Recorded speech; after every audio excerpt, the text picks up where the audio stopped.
Welcome back. A new concussion law signed by the governor is designed to protect student athletes who might have a head injury. Here to tell us more about that law and about some new testing specifically for student concussions, Dr. Troy Glaser with Central State Orthopedic Specialists. All right, to explain this new law, and we haven't had this law before that.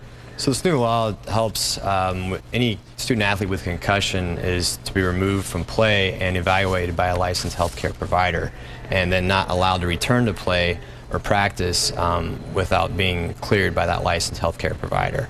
So coaches have to be up on this this new law, then know about it. So coaches have to have an understanding what some signs and symptoms of concussions are if there's not a licensed healthcare provider at the game, and so they can remove them and then help direct that student athlete to the proper healthcare provider. So before this law, what was the problem? A lot of coaches maybe would say get back in there, or there might have been an issue where after a game kids may have a headache or a mild concussion and then may be allowed to practice the next day, and may suffer from even worse head injuries later on if they're not held out long enough to allow their brain to heal properly.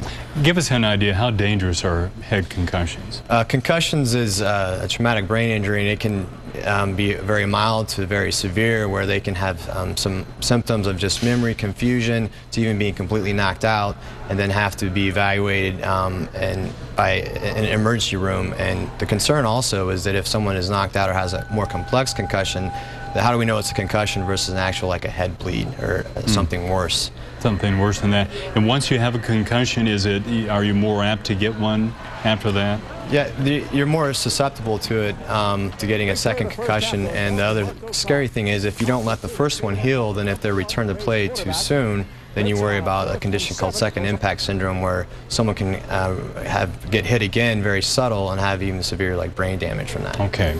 And we didn't talk about the testing, but that can be done at a doctor's office, right? It's called ImPact testing? Yeah, there's ImPact testing is basically a 20-minute neuropsych test that is done at a physician's office, or we're actually doing at a high school, where we can get a baseline testing before the season, and then if someone is concussed within 4 days, go ahead and get a follow-up test done that takes 20 minutes and be used as a tool to help get our kids back on the field safely. All right, and we have more information about ImPact testing. We've set up a news link. Just go to our website, KTUL.com.